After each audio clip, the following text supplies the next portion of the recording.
already know, man. It's Deion Dawkins, and you listening to the Real Deal Sports Show on the Beat 105.5. Yeah, it is. Good morning, everybody. Welcome. Hey, Super Bowl's over. Hey, we keep it moving at the Real Deal Sports Show live from the Advantage Federal Credit Union studios. We broadcast to you live each and every Saturday morning here on the Beat 105.5. Radman J-GILLZ in the studio this morning. How you doing, J-GILLZ? Is cold weather cold enough for you? Oh, my goodness. Yo, welcome to the 585, man. If you don't know now, you know. This Rochester weather is back, and it's back in effect. Man, like lake effect snow, it is cold, it is windy. But you know what? We can't complain. We can't complain, especially not here on the Real Deal Sports Show. We're talking sports of all sorts. Yes, we are. We're talking sports of all sorts. And I want to first talk about the New York Yankees changing facial hair. Facial hair, no more facial hair, no more. Hey, I said they must not be getting the free agents they used to get, because these ball players of today, you gonna tell them they can't grow a beard or they can't grow a mustache? Oh man, who you think you're talking to? These kids are they wired differently, J-GILLZ, and sure enough, Hal Steinbrenner, the son of George Steinbrenner, that set that in place back in 1976. George's son Hal said, "Hey man, we've been losing for some of these free agents." Juan Soto. The deal with the Mets is identical to what the Yankees offered him, but with the Mets, he could grow his goatee back. So to hear me, hey man, you can't just tell players how they can groom themselves and how they can look as a ball player, right, J-GILLZ? Oh, absolutely. It takes me back to the college days, man. That's a rule that's been implemented all over the country. You know what I mean? From college level to high school level. Even though some high school kids really can't grow facial hair too much yet, but it's just good to know that it's changing. You know what I mean? There's so many things. It's 2025, right, man? I mean, come on now. We got to implement the rules that's for the people. And most people have facial hair, especially talking about New York City. Come on, this gets cold. You see how cold it is out there? If you want everybody barefaced, man, come on. I don't care how much money you got. I don't care how much money you giving me. You need to make sure that. So it's good to see that the Yankees is finally getting back to the times and allowing these men to make men decisions. Grow your facial hair. Come on, man. Yeah, and if it's something that they don't like, you just let the ball player know. Say, hey man, we don't go for that real Grizzly Adams look. We don't go for that way out look or something. But you're gonna be you still could look neat and you can appear nice with a goatee and a beard. There's nothing wrong with a beard. I don't know what got under George Steinbrenner's skin back in the 70s that caused him to put that rule in effect. And it lasted, man, I can't believe it lasted all these years. But I knew when money talks, man, hey, everything else walks, man. The Yankees realize they're losing out on free agents. People don't want to play for the Yankees. The Yankees don't have that mystique anymore like they used to. After Derek Jeter and all those Mariano Rivera and all those cats left the Yankees, that you haven't seen that mystique of the New York Yankees. They're not that team any longer. No, they're not. They're not. So hopefully this can get them back to the prestige, because we already know. I mean, look at all the moves that's going on in the MLB. You know, this is a storied franchise, so they got to do what they have to do to get back on top. That's right. And Aneska Walker says, welcome. Good morning, Aneska, on this line there. She says, as long as the beard is well manicured, what's the problem? Exactly. What's the problem? There should be no problem, my sister Walker. If you're well groomed, you should be able to play and go ahead and out there, because they're not looking at you at the plate. They're looking at you to hit the ball or the pitcher. They're looking at you to make things happen. So we're glad to see that change happen. NBA, we want to get into what does that devastating injury to health situation, not really an injury, more of a health issue with the San Antonio Spurs star player. Oh man, absolutely, Radman. Now, just breaking news was that Victor Wembanyama, who was the front runner in my opinion for the Defensive Player of the Year, is going to be out for the rest of the season due to a certain situation he's got going on. Forgot the exact medical term, but ultimately they found blood clots in I believe his shoulder, wow. which is a devastating industry for the NBA. Right now everybody knows the viewership is totally down for the NBA, coming off of a lackluster All-Star performance weekend, and Victor Wembanyama was one of the bright spots for the NBA, not just for his unique playability, right, man, but if you look at his international marquee, the big man from France, he was definitely an international draw. He had all eyes on Victor Wembanyama, not just in the USA, not just this nation, but all over the world. People were watching him. So for him to be done for this season, I mean, I know it definitely shocked me. It shocked a lot of people. When we look at the injury, this can be a wide range of injuries. I know that Brandon Ingram, I believe, for New Orleans Pelicans, he's had this situation as well. He's been able to come back and play. But really, we're looking at the long-term future because I believe this is something that Chris Bosh has dealt with as well, which ended his career with the blood clot situation. So this is definitely all eyes on Victor Wembanyama and the Spurs. They just made that huge move for De'Aaron Fox. We were very excited to see how that team was going to finish up the season. So for Spurs fan, I know that everybody's just kind of holding their breath, and definitely prayers out to Victor Wembanyama. Nobody wants to see him, not end his career this early. But prayers to him, man. It can be a really devastating blow for the NBA, who's already dealing with so much with their viewership numbers. So it's definitely a telling sign for Victor and for the NBA. Yeah, good luck. We're praying for you, young man. Hope that young man has a speedy recovery because a blood clot is nothing to play with. No. You definitely got to get that treated and get yourself treated by the proper medication, and the doctors do the best for the young man, and hopefully he'll be able to return next season. But as someone else was, some of these talking heads were saying, it seemed like San Antonio, it happened with David Robinson. He hurt his back, and he was out for the entire season when he first came from the Naval Academy to the San Antonio Spurs, and that allowed them to draft the next big man. And next thing you know, San Antonio had the Twin Towers, and they were dominating for almost 10 years. Yeah. So, yeah, winning championships, absolutely. Sometimes it's just luck, it's just luck. It's just their luck. So, but watching, look at his body type.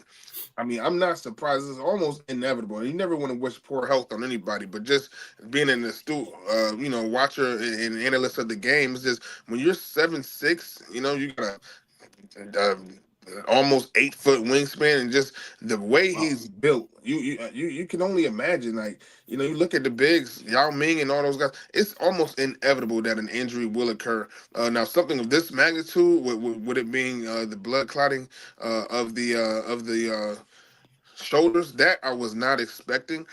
That's something that that definitely shocked me.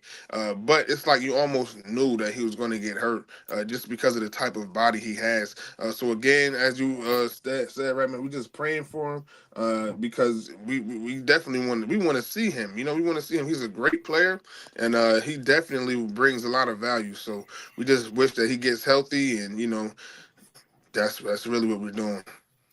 absolutely. Prayers go out to him. And what does that mean? Now, that could be a blessing in disguise for San Antonio, because if they do fall into the lottery pick next year and end up getting the number one pick, they could actually have another another who could be the player? Cooper Flag, the young man out of Duke, the number one prospect right now. He's definitely been hooping. I'm not sure of the rest of these prospects, but you're absolutely right. Now they fall out into getting a top 2, top 3 pick. Man, the sky's the limit. They already got De'Aaron Fox, and I mean, obviously, depending on Victor's health and Popovich's staying and coaching ability, then the Spurs can be right back in the conversation. Wow. So it could be a blessing in disguise for them once again, for the San Antonio Spurs. And we say could be because we don't know. And now it's a scramble for the rest of the season. Quick word on LeBron James. Man, 40 years old, scored 40 points the other night. That's unheard of. What does this man take? How come other people aren't using the health and training mechanisms that LeBron James is using? Because I've never in my entire years on this earth seen somebody at the age of 40 score 40 points and be relevant playing against kids half his age on the basketball court night in and day out. Unbelievable performance, J-GILLZ. Oh man, absolutely. You got to give kudos to LeBron James. You don't see this often. That's why they call him once in a generation talent. The term generational talent goes around so many times. This is a once in a generation talent. This is LeBron James we're talking about. To be 40 years old and doing this dominance is, it really speaks to the greatness of him. JJ Redick said it best I think just a couple days ago. Man, LeBron is a billionaire. Yeah. You know what I mean? LeBron is a billionaire who's played in the NBA for 20 years, and the fact that he's still giving it 110% on the court, it speaks volumes to just his work ethic and who he is as a player. So just to see him doing that, I definitely give him kudos. Nobody's perfect. We all know this. LeBron comes with some flaws as well. I'm not just gonna sit here and jock LeBron. Everybody who knows J-GILLZ and follows J-GILLZ knows my opinions on LeBron. But when you're looking at it in real life, and all you can do at this point is just appreciate what you're seeing. All of us who've grown up and watched this version of the NBA, we are able to watch LeBron. That's watching history. So at some point you just have to appreciate what you're seeing from him. To see that the longevity of the game that he has, we have to give him his credit. Now there comes scrutiny as well when you look at certain lackluster things. Just like the team switchings and the this and the that, and you can have your opinions on all of that. Nobody's perfect, but to continuously drop 40 and you see what you're doing, to put it in perspective, I mean, Steph Curry's 37. And as great as Steph Curry is, in 3 years, man, we just don't know if he's going to have that in him. So we just got to give LeBron credit where it's due. He's got a young stud right here, right now, Luka Doncic, waiting to take the mantle. So you never know. They might got another win in him. Get a good offseason. You got Luka in purple and gold now. You never know. So I'm always a Lakers fan first. Yes. I'm always a Lakers fan first. So we always got to speak positive to my boys in the purple and gold. You always do. You never do doubt your boys. I tell you that much. But I'll tell you one thing. Let's see Luka in the playoffs. See if he shows up. The man can't stay on the court. He's having trouble now. He's missing games already, which I thought he would. And let's see when the money's on the line. Can he stay in the lineup? That's going to be the key factor with him. Can he stay in the lineup for sure? That's an excellent point, right, man? You ain't never lie. That's an excellent point. And we're gonna see, but hey, on the flip side, Anthony Davis is out for a couple months too. So yeah, it's what it is. It's an equal deal. Look like a straight up deal right there that hurts both of those talented basketball teams. We're gonna flip back to football. We gotta get our Rochester guy in. We didn't get him in last week during Super Bowl week. The local Gates-Chili standout, Clint Hurt, defensive line coach for the Philadelphia Eagles this year. He's been in the NFL coaching for over 15 years now. Let's hear what he had to say let's hear what Clint Hurt had to say about going into the coaching and also working for the now Super Bowl champion Philadelphia Eagles. Okay, here we go. Clint, what do you feel is going to be the key for your defensive line to handle the keys to winning this game on Sunday? It's always going to start first and foremost with stopping the run game. That's where we always base everything at. Try to make teams one-dimensional, and from there, obviously, it's just how we rush the passer and trying to keep Pat in the pocket. And it's a trial by error. You want to keep pressure on him, but you got to rush smart. You don't need to rush behind him. Keep him corralled in the pocket and make things as difficult on him with our four-man rush as possible. Yes. Okay, great. And how about you? How did you get started in coaching after high school at Gates-Chili? I remember interviewing you at high school football back then. Then you went to Miami. But how did you get started in coaching? You know what? So when I finished my playing career, I got a bunch of knee injuries and whatnot. And at that time, our head coach, Butch Davis, he had left to go to the Cleveland Browns. Larry Coker had taken over. And they both spoke to me asking to see if I would be interested in coaching. I wasn't really sure. I know I still love the game. I wanted to still be a part of it, but I wasn't positive that's what I want to get into. So I came back, started off in the weight room. At that time, young in my career, we had Vince Wilfork, who had just came in right after me. So I was able to be a part of that and coach him a little bit, young part of that game, and just continue to go on. I said, man, I loved it. It helped me stay in the game. And the rest of that, it's been history since, and just keep on progressing. And you've been progressing. I know you were in Seattle for good. How did it feel to be a defensive coordinator? Loved it. It was a lot of fun. Still have all my goals. I want to be a head coach in this league one day. So I've been blessed to be around a lot of great players, but also a lot of coaches as well.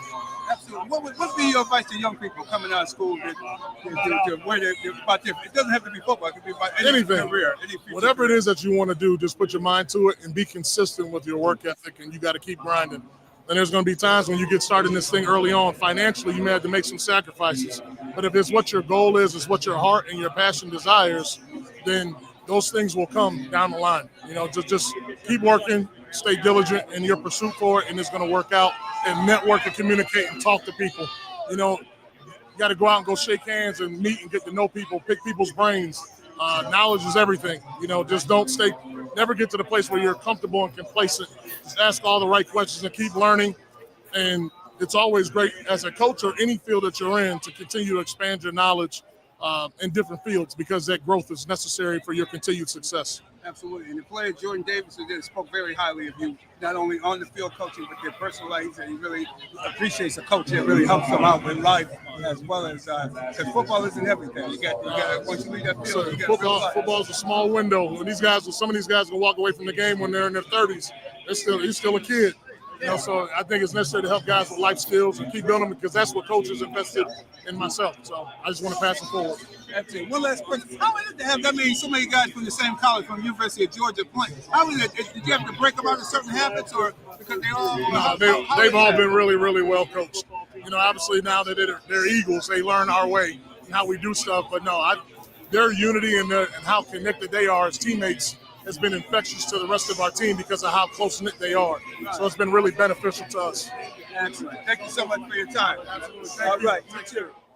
All right. There you have it, everybody. That was Clint Hurt, Rochester's own Clint Hurt, Gates Chili High School standout, 1997, 96, 95 player over there at Gates Chili. They won a sectional championship with him as a player there at Gates Chili High School. J-GILLZ, very nice man. Clint Hurt, very nice. Game. And also, you can read the article in Challenger Community News, the February 6th edition of Challenger Community News. We have Clint Hurt's picture on the cover, and we have a nice interview with him. That's what I do as a journalist, being over with Pro Football Writers Association. I'm a journalist first, of course, radio second. Check out the print interview in Challenger Community News, West New York's largest weekly African-American newspaper. J-GILLZ, your comments on how that defensive line played in that Super Bowl? Oh man, phenomenal! When you got that type of talent, what else can we expect? This first Super Bowl to have that many, I don't think they blitzed at all. That's how much pressure that defensive line was able to get on Patrick Mahomes. So you just got to give credit where credit is due. It's just great to see, the 585 being represented so well in these spaces. Not just coaching, but coaching at an NFL level, winning Super Bowls. As a defensive line coach. But I can't wait for Clint Hurt to get another opportunity as a defensive coordinator. I'm very shocked and surprised that he has not gotten that yet. Ever since his 2 years in Seattle as a defensive coordinator, which was very successful, under Pete Carroll. So when you see that he's a position coach right now, and you see the work that he's done, man, I don't know what Nick Sirianni is done. He must be getting paid real well, and I know he's worked with Vic Fangio as he got his early starts in Chicago when he first started, in the NFL. So maybe it's his ties to Vic Fangio. But man, I'm very surprised that Clint Hurt has not gotten any defensive coordinator opportunities yet, but if he keeps this up, the time will tell, because man, you can't find too many coaches like Clint Hurt. You sure can't. You sure can't find too many coaches like him that has the experience. I thought with Pete Carroll getting the head coaching job with the Raiders, that Pete Carroll might consider bringing him over there to the Raiders as their defensive coordinator. But I think he's going to look like, hey, if it's not broke, don't fix it just yet. They won a Super Bowl. They want to go for a repeat. And the coach, even Sirianni, publicly asked Kellen, the offensive coordinator, to stay, because he said, come on, stay. Let's go for it. Let's try to get that repeat going. Let's get that two. Let's get two in a row. But obviously, as we see, he took the New Orleans Saints job. He was ready to become a head coach. So he left to become Kellen Moore left to become the head coach of the New Orleans Saints. And I think Clint Hurt, he's paid his dues. He's been a D-line coach for a long time with several different NFL teams. He got the pedigree from all of his experience. He could make not only a defensive coordinator, but he really can become a really good head coach, I think, too, with the experience. And now being a part of a Super Bowl champion, hey, down the road, it's coming up. He got a chance in the next few years. Keep an eye out, Western New York, for Rochester's own Clint Hurt. You may hear his name mentioned in head coaching vacancies coming up down the road, because he has the connections, and he definitely paid his dues to be in the National Football League and have opportunity for a head coach opportunity. Right, J-GILLZ? Oh, definitely, definitely. It's only a matter of time. He's definitely going to be on the list of up and coming coaches to look for, and we just hope that he continues. But you know what? He could be also waiting it out. Vic Fangio, he kind of older, got the Super Bowl on. He might got a year Yeah. left, year or two left. He could be the next guy in line, for the defensive coordinator job for the Eagles. So we just never know. But definitely happy for him. All right, and we got our next guest coming up. But thank you, excellent comments on that. Our award-winning Marion Rivera Insurance Agency, Auto, Home, Health, Life Insurance, 1038 Lyle Avenue or 511 Bean Road, Suite B. Give her a call, area code 585-360-0094. Give our friend of the show, Marion Rivera, a call. She saved me and my family a hell of a lot of money. I guarantee you give her an opportunity, she can save you and your family a hell of a lot of money on that auto, home, health, and life insurance. With that cold weather, the roof may need to be done this spring after all that ice up there this winter, y'all. So, hey, check out Marion Rivera for that, homeowners. You might just need it this coming spring because, man, we going through a hell of a lot of winter here this season. Yes, indeed. And next, our guest coming up now. He's the son of the late, great coach Walt Williams of Madison High School, 1977 Section 5 champions at that time. His son, Walt Williams. This is Jamel Williams. Jamel Williams, welcome to Real Deal Sports Show. How you doing this morning? Good morning. I'd like to thank you for, welcoming me to the Real Deal Sports Show this morning. And still cool. We're dealing with this cold weather. Like I told you yesterday, I'm ready for the springtime to start fishing, but I'm doing good. Good to see you both. Yeah, can you tell the viewers, especially we probably got a lot of young people that may not know about your dad, Walter Williams. Can you tell us about your dad and his achievements here in Section 5? Yes, absolutely. He grew up, of course, in Rochester. Actually, he grew up in Leroy, New York, where he eventually settled on Clarissa Street, where he attended school, and he eventually went to Madison himself. He attended Madison, where he played basketball, football, baseball, and track. He ran track as well. Then eventually, through time, he ended up doing school in St. Augustine in North Carolina. Mm-hmm. And then he came back up to Rochester, where he finished his master's at Brockport in education. And then eventually he got his dream job in 1970 at Madison High, where he taught basketball. He started to teach basketball for the first time. Mm-hmm. Okay. And then what happened in that magical season of 1977? Yes. So 1977, it was interesting because he always told me the story where it was he used to have tryouts where it would be almost 100 kids, and he would have the community help him gather, or at least narrow down the players who would be on the team. So he eventually was able to get him a solid, 12 or 15 it was that was able to play. But in 1977, they ended up playing Fairport, which was coached by the late great Fitch, the father, Jeff Fitch Sr. Oh, okay. And they played them in 77, where they were able to win the title. With his lineup, he had the great Ed Binion, rest in peace. He passed away about 2 or 3 years ago. I call them all uncle. To me, they're like uncle. Dave Binion, he was on that team. This was his starting five. Then he had Ed Racky Sessler, his point guard. And he also had Ricky Harris, who he called his secret weapon on his team, and Mr. Greg Gissendaner. And they were able to, outstand the four corners system that Fairport had, where they would move the ball. Because Madison, they were an up and down team. They would run. They would get up on you. They pass that ball. They're getting up. So Fairport came up with a kind of a scheme to keep the game low and run the clock and just pass the ball as much as they can. But eventually, Madison was able to overcome that with their speed. And when you playing that type of offense, if the other team gets a lead, you have to kind of change your game up. And he was able to win it and become, the first African American or Black coach to win that Section 5 title in 77, which was a great feat, for them at the time. And I cherish to this moment for him. That was a wonderful thing.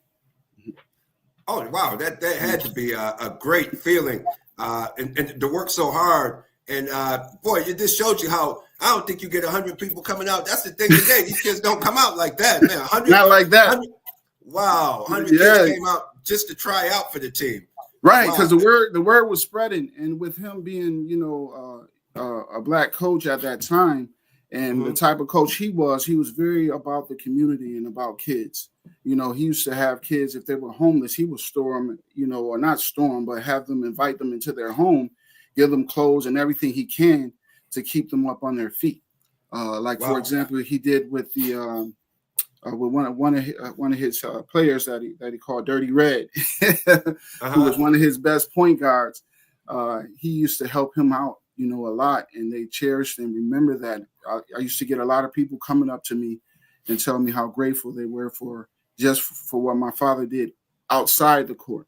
Not only just being a coach, but being a mentor and almost a father figure. But the community was backing him. That was the greatest thing about it, because I used to see clips, and I actually still have the championship game on tape. Dave has it as well. It's in black and white. They're wearing bell bottoms for their warm-ups and everything, and the crowd is just going crazy. The atmosphere was so great. I remember one game they tore down at the old Madison. They tore down the doors just to get in the game. And his team, he couldn't even sit on the bench. He had to ask the crowd, could you move so my team can sit down, because they were sitting on his bench. Really? In the game, yeah. Man, we still have wow. That's amazing. That's amazing. That he really cared. That just showed you the type of coaches that cared about the community, and not only cared about him as a player, but off the court, cared about him. Matter of fact, Clint Hurt was just mentioning that same thing in the interview previous to you coming on the show, that you got to care about these kids if you're going to coach them and be successful with that aspect. J-GILLZ, look like you have a question, J-GILLZ. Oh man, absolutely. Thank you, Jamel, for being on the show, especially educating us on that Black history, which probably being the first Black coach, to win a sectional title. So we definitely appreciate that Black history. What role did your father, play on your life? Obviously, a loaded question, but just talk to us about the impact he's had on you, and clearly he's had an impact on the community and so many youth and students. What was his impact on you, Jamel? Correct. Yes. Thanks for that question. And the first word you said there was father, and that was the main source of his character. He wanted to do everything to be a provider, for the family. When I was coming up, I didn't, I almost got a little choked up, but I didn't want for anything, growing up, and he made it that way. I felt like I was the richest kid in the world, but I grew up in the 19th Ward, right off Thurston Road, but he made that environment like that. And he treated everyone, from all of my siblings, with love and care. And he guided me, not only with being a father, but he never pressured me. When it came to sports, a lot of people found out like, wow, your father is Walt Williams. I know he has you in the backyard shooting 1,000 shots a day and this, stuff like this. And I'm like, no, he actually let me learn on the go, on the fly. And that was still the outside generation that I was in. It kind of changed to being inside playing, these electronics that they have now. But I would be outside with my friends in the community and learning the game. And then from my coaches from elementary, to high school. But he always gave me that expertise that he had afterwards. If I did something wrong on the court, what I could have done, and this way I can approach it this way. But it always was with love. So that's something that I always will remember with him, is just his approach of being a father and showing love regardless of anything he would do. Absolutely. Beautiful, beautifully said. Go ahead, Red Man. Oh, looks like this from some of the, and thank you for the excellent photos that you sent over to me as well. Oh, you're welcome. Yes, indeed. It looks like your dad, and we're talking to Jamel Williams, son of the late, great basketball coach Walter Williams from Madison High School, that 1977 championship team. Looked like he also played in the Negro baseball leagues.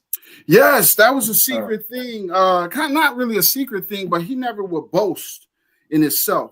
Like I knew about Madison. Every time I go to Clarissa Street reunion, I would see some of his classmates, and they'd pull me to the side and say, "Do you know about your dad? With the coaching?"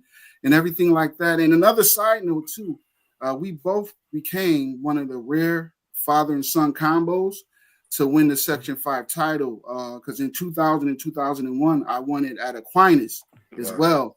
And I felt, that was warming to see him smile and put that, history into our, family legacy. So I thought that was great within itself. But, when it was coming, when I was saying when he, when it came, I think he was in middle school attending to school. And eventually he got discovered because he played baseball, but he got discovered to play basically for the Rochester American Giants. They offered him an opportunity, and he was the youngest one. He was like 14. And he came onto the team because he played shortstop and he was fast. And his best hit was doing a bunt, because he can hit the bunt and then just, zoom off to the base. But that was a history he didn't really talk about. But I found out from his, my uncles and aunts, and that they told me, your dad actually played for the Negro League, here in Rochester, over at the old Silver Stadium that they eventually tore down. But when I found that out, and he couldn't hide it because the Red Wings started to recognize the American Giants, and it was only 2 survivors, one that's living, I think, in North Carolina. And my father was still up here. So they would have him come down every year and give us the red carpet. I like to give a shout out to Miss Silver and also Jeff as well, who will always, welcome us there. And they would have him, honor him, and he would sit down and sign autographs and all types of things. And me and my brother looking at this like, wow, like we knew about Madison, but this Rochester American Giants is another accomplishment, So that he was a great man. Yes, and that movie, that Black and White, we really need to get that out to the community and to the schools and the museums here in the community to let people know, because I didn't realize the baseball aspect of it either until you sent me those over. And George Fontenette mentioned it to me a while back. Now that it's coming back to me, I remember George Fontenette mentioning about the Negro Leagues. And because matter of fact, he has that same jersey. He has that same jersey of that ball team. Yes. It's actually, I always keep it here, but that was their logo right here, Rochester American Giants. Yes. Wow. So I keep the apparel around. Absolutely, definitely. And how can people get in contact with you for this information, or just to learn more about the legendary Walt Williams of Rochester, New York? Absolutely. They can always reach me at as you see, my first name, Jamel Williams. You spell it Jemel, last name Williams, middle initial E as in Edward, at yahoo.com. You can always just send me an email, and we can, go over some information. Absolutely. Thank you so much for coming on Real Deal Sports Show with this. Hey, we're not only going to do this during Black History Month, we're going to have other Rochester legends on throughout the year. Yes. We're more than 1 month for sure. Yeah, that sounds great. And I love what you're doing, even with this show. I'm definitely a supporter from now on. I will send this out, to all my family members to make sure they get involved. Because not only with you doing this, you guys doing this with the show, we have to show the same love. And that's the way to grow. Absolutely. And we look forward to having you back on Real Deal Sports Show, Jamel. You know it. Have a great day. Absolutely. You both do the same. Blessings. Thank you. All right. J-GILLZ. Isn't that there's a lot of history there, J-GILLZ. Man, only on the Real Deal Sports Show, man. You're gonna find this type of history lessons. Man, great producing of the show, right, man, getting us that exclusive Black history, man. We have some other ones coming up too. I'm not going to give them away yet, but we're going to have some other Rochester legends that people may or may not know about, because I didn't know too much about Walt Williams. I want to also thank George Fontenette, as well as Willie Washington Sr. Willie Washington Sr. kept telling me, man, you really need to do something on this Walt Williams. And it just so happened, I want to also thank Jamel's mother and Walt's wife, Gwendolyn Williams, for also assisting me in making this happen and getting the community, getting Jamel on the show to learn more about Walter Williams. Man, he did a lot for our community. He's another reason why he made Rochester a much better place to live for our people back in the 70s, and 80s, for sure, J-GILLZ. And also remember, everybody, all our listeners, all our supporters, like, comment, subscribe to the Real Deal Sports Show on YouTube. You want to catch this again, whether you're working on the clock and you need to put your headphones in, listen to some good sports, subscribe, like, and comment on the YouTube. And, of course, check us out on the RealDealSportsShow.com for exclusive articles and exclusive interviews and content, especially that Super Bowl week coverage from a couple weeks ago. It was about 3 weeks ago, Rab. Don't seem like it. It was about 3 weeks ago. But definitely remember, like, comment, subscribe, share these videos. Let everybody know the real deal. Absolutely. And we're coming up with Marquel Slaughter. Hey, don't worry, we got a special guest, the Dex Diffuse, coming up later on in the show. He's coming on as well. But next, our guest is sponsored by the Advantage Federal Credit Union, FCU, Advantage Federal Credit Union Youth Month. Throughout the month of February, AFCU will match your first deposit up to $20 when you open a new youth savings account. The offer is from February 1st, 2025 through February 28th, 2025. And man, you only got a week left, less than a week left. Open that account. Get those young people, open up, start saving money now. Learn about saving money. Learn about it. So the Advantage Federal Credit Union gives you that opportunity. Make sure you make that deposit, and they'll match up to $20. For example, you put $100 in there, hey, they'll put $20 in, so you have $120 in your account already working for you. So check that out with the Advantage Federal Credit Union. And our next guest, now we're going to talk up to we went back in the 70s, back in time, high school sports. Now we're coming up to today with Marquel Slaughter, Democrat Chronicle news reporter. Welcome to Real Deal Sports Show, Marquel. How you doing? Welcome back. Good morning, fellas. How's it going? Great. We're not talking taxes, man. You sound so serious. Every time you come on, man, you sound so serious, brother. Oh, my goodness, man. You like I better check out, man, what's going on. like you work for the federal government, man. They slashing your job or something, man. I might as well, man. This is a tough job when you in it like me, man. Yes, sir. One of the hardest workers in the business, man. We definitely just before we even get started, tell them where they can follow you, Marquel, to get some of the greatest. I mean, you got some of the greatest content out there in Section 5 right now. So before we get into it, tell our listening audience where they can follow you. Social media on Twitter and Instagram at Marquel Sports, MARQUEL Sports. Definitely on Instagram a lot more than Twitter now. I got a lot of interviews and video highlights and photos of a lot of the games I go to. And it's the quality speaks for itself, man. I got about 3,500 followers, but it's a lot of people are checking my page out, and most definitely. You can definitely tell the type of work I put in to covering these kids. And I was just at East High Monroe on Thursday, boys basketball. So that's the latest stuff I got up there. And playoffs are starting Tuesday, so you'll be seeing a lot more stuff. It's you never know what can happen in the playoffs, so it's going to be I'm going to get some pretty cool images these next few weeks. Excellent. And what's going on? What's a very nice article on the defensive players in the league. But which teams do you think people need to watch out for in these upcoming sectionals? Well, one that a few, I guess you don't got to be too old to remember when Rush and Rieta was great, but these boys are back on the mat. They're the number one seed in Class AAA, which is the largest classification. They've had quite some really good teams under Coach Chris Reed most of this millennium, but one of his best players, probably his best player, Calvin Betts, is the coach now. This is his second year coaching. He is an AGR Player of the Year about 20 years ago. This is his second year as the head coach, and they're the most impressive team in Section 5 from AAA down to D, in my opinion. They got a few guys. Their best players are juniors, guards Avery Council and Jalen Taggart.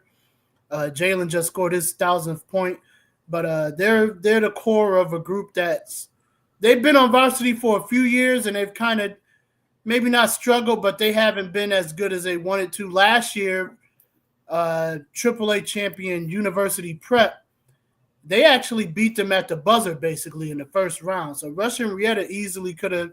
They had like a 500 record last year, but they easily could have made a run last year if they wouldn't have lost at the buzzer. But these boys have came out gangbusters this year. They've beaten. I've seen them beat Penfield, which is they're probably having their best season ever, and I've seen them beat Fairport twice. The latest was a triple overtime game. Yeah, last week. These boys, every time they play Fairport, they find themselves down 15, 20 points, but they always come back and find a way to beat them. And I think they have been the most impressive team by far. But I should say, I'm call me old school, but I go by the mentality you got to beat the champ to be the champ. Okay. And UPrep is still the AAA champion. They did lose some boys, but they still got some athletes over there. And if UPrep can beat McQuaid in the first round, because I did actually see McQuaid beat UPrep early in the season, but if UPrep is a 4 seed, McQuaid is a 5. If UPrep can get past McQuaid, they'll be playing Rush in the semifinals. And I talked to UPrep a few times. They're not ready to give that brick up. So playoffs is a whole different beast. They'll be playing. Russia may have a tough task if they have to play UPrep again. All right, so we got to look forward to that. Any other things we need to do? Oh, go ahead, J-GILLZ. My bad. Go ahead. I gotta ask about the row. I mean, that's a pretty big game. Obviously, over the last couple days ago, East versus Monroe. Tell us about the game and just where both of these teams can end up. Well, I think this is a few years ago. Monroe lost to Sutherland in the semifinals. I think it actually went to overtime. Mm-hmm. And Sutherland ended up upsetting East in the championship game the next round. So, but I think this is Monroe's best team since then. They had some really good players then. Since then, they've had some younger guys that they're seniors now, and you know how that goes. And I think they're going to be all right. They're in the Class AA bracket. AA last year was one bracket with like 17 teams. It was tough, man. Oh, man. But this year they split it up into 2. The 1 seed in their bracket is actually Greece Athena, who they make it to they've been in the final pretty much every year I've been here. But Monroe is a 3 seed in that bracket, and they'll be playing a Spencerport team they're a decent team, but Monroe looks better than them on paper, and Monroe probably hosts them, and then after that they'll probably play Minden or Gates. Minden Gates winner. I think they got a pretty good path to the final, man. Minden looks good. Monroe looks good. They got a few guards. Taj Mullins, who people may know from football. They got another guard, Patton, Will McKinney. They're a guard-oriented team. Not a lot of size. East beat them pretty good Thursday. It was a 4-point game after the first quarter, and then it was over.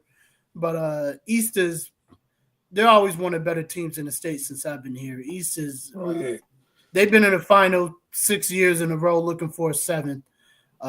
East is the standard of city basketball here, and so that was a tough game for them. But they don't have to see East in the playoffs, so they have a nice little path to the final, I think. And then Greece Athena they're always tough, man. That'd be a tough task if they do both make it to the final if it plays out like that. But I like Monroe a lot. And I should mention their football coach, Terrell Cunningham. He's their coach now. He's in their first year of coaching that program, and he's familiar with a lot of the guys. And that's a good program over there. I think they're ready for a run. They got a good team over there. Oh yeah, definitely. Shout out to head coach Terrell Cunningham. Also, the assistant coaches, Ray Smith and company, they're doing a great job. Just a great sports program over at Monroe. I mean, they're taking the football players and the football coaches and handling business in basketball. So you can't. Not a lot of teams doing that. Man. Not a lot of teams doing that.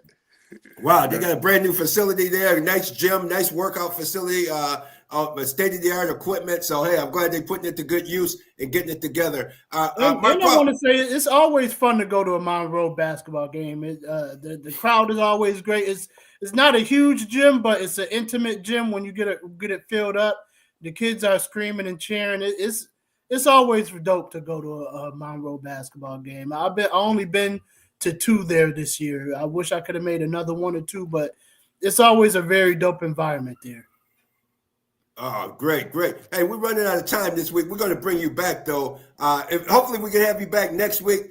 We can continue this conversation because we want to get into the sectionals as we're getting the seed. When do the playoffs start? Do they start this coming week or? They start Tuesday, just depending on what class you are in. So like some of the AAA probably won't get started till later in the week. And some of the smaller classes will get started earlier in the week. But yeah, Tuesday is when playoffs start. Well, we're going to have you back, and we're going to talk more about the sports. We're running a little late there today. Look forward to having you back next week, Marquel. Yes, sir.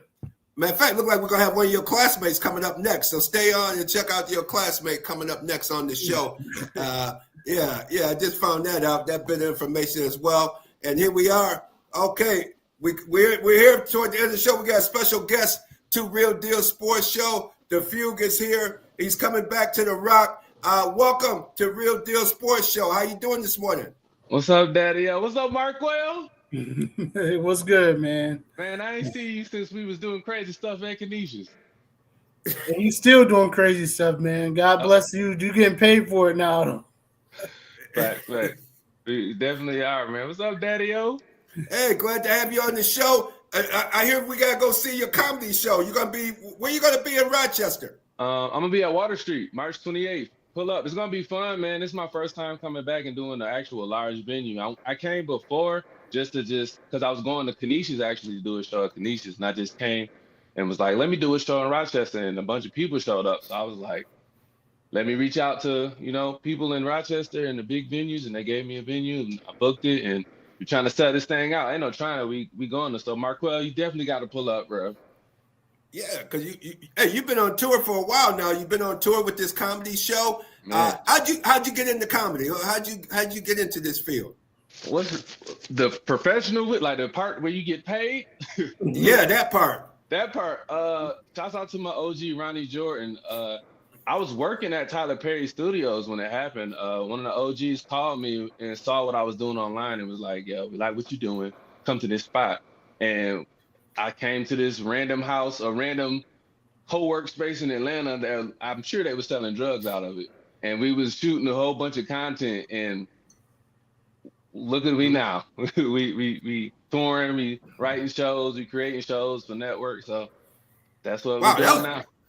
That sounds like that. So you gambled on yourself because you left Tyler Perry, which is not peanuts, man. Not like you leaving a department store or something, man. You left a nice entity to bet on yourself, huh? Yeah. If you're not built for this, I wouldn't tell you to do it. I wouldn't do it if you wasn't ready for this mentally. But it's a journey. You go through ups and downs. There've been days I'll be looking at myself like, why am I doing this? Why am I doing this? But then I'll do a show and somebody be like, hey, my daughter got cancer. I haven't laughed in 3 months, and you just made me laugh, and I feel better about everything. So, those stuff like that makes me feel like it was worth it. Excellent. What can we expect in your show here in Rochester coming up? I don't even know how to explain it. You just got to come and see, because I don't know, when you under such a crazy tutelage as like an Atlanta legend, it's kind of like you get thrown into so many different spaces. Like I could do a college show, a funeral, a wedding. It don't really matter. It don't matter what your race is, your sexual orientation. I'm going to make you laugh. We're going to talk about whatever we're going to talk about. So it's going to be whatever. It's going to be about family, about stuff that we do day to day that's funny, that we just be like, I hope ain't nobody see me do this. And then somebody call you out on it, but I say it out loud. Okay. Oh wow. So I know I better not be sitting up front then. Okay. Oh no, I'm not. I'll come if to I the see you, show. Daddy-O, I'm gonna definitely scream Daddy-O on the microphone. I'm not gonna lie to you. I'm like, there go Daddy-O and the George Radney. If I see you, I'm gonna say something. I'm gonna say what's up, but I ain't gonna roast you. I'm not gonna do nothing like that unless you out here drunk and belligerent. Then I gotta kind of turn it up. And then other than that, I'm just out here to have a good time, make sure y'all laugh. Because people get drunk at these shows, and sometimes you gotta like save the show because they'll make everybody hate them in the crowd because they just loud and obnoxious. Absolutely. And how can people follow you on YouTube? YouTube. Let's see. Just at Yo Fugue. What up? Yo Fugue. Yeah. What up? It's spelled YOFURG and what up, and you can find me on there. It's a bunch of stuff. It's like years worth of stuff, and I have a podcast on there where I interview a bunch of. I don't even want to say they're celebrities, but they're just people that's affluent that are like either like comedians, singers, rappers, producers, you name it, they do it, and it's just in there having a real honest conversation. But it ends up. Yeah, 2 minutes before the music start. All right, Go ahead. All right, that was my man Sean Touch, man. That was I was like, I thought God came. I was like, oh God, who's that in the microphone? You gotta tell me, Sean. I'm a pooted. I was scared. Yeah, so I was wondering who that was too. I had to remember who it was myself. He was like, you got 2 minutes before you die. I'm like, oh, I got 2 minutes, God, before I perish. Okay, this is what we're doing right now. Tell me on this sports show with Daddy-O, I'm about to die on camera.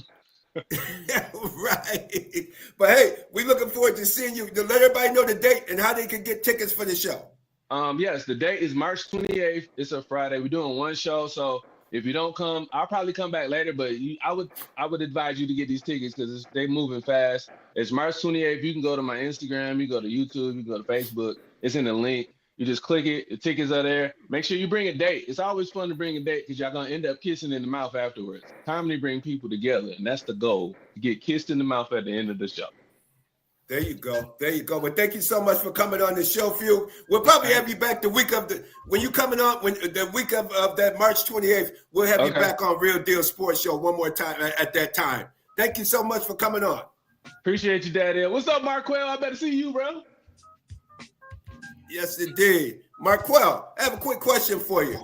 Yes, sir. What's your take of why did they move Monroe back down?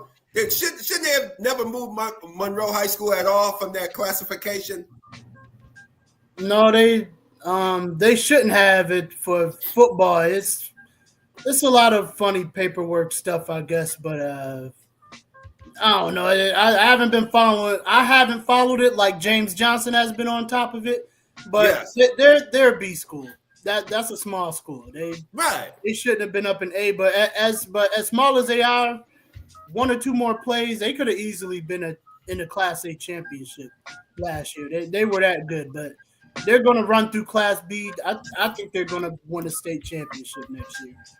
I think so too. Barring any type of injury, if they keep that team that they had this year with all those players come back next season, you're absolutely right. They're going to be tough to beat in the B division. They, like you said, they had a good run in the A division. So I told people 2 years ago they were going to beat May Inwell in the state semis, and people didn't believe me until they were up at halftime, and they couldn't finish it. But that program, those kids, those coaches, they know what they're doing. They're about to win a state championship one of these years.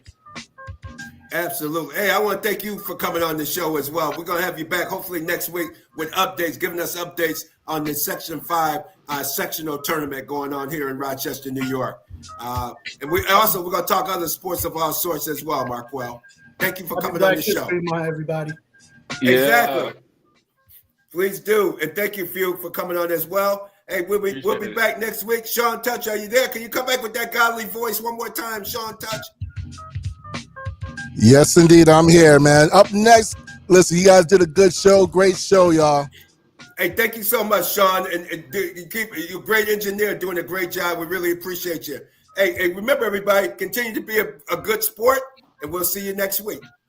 Like us on YouTube. Like and subscribe on YouTube. Please do. It's all yours, Sean.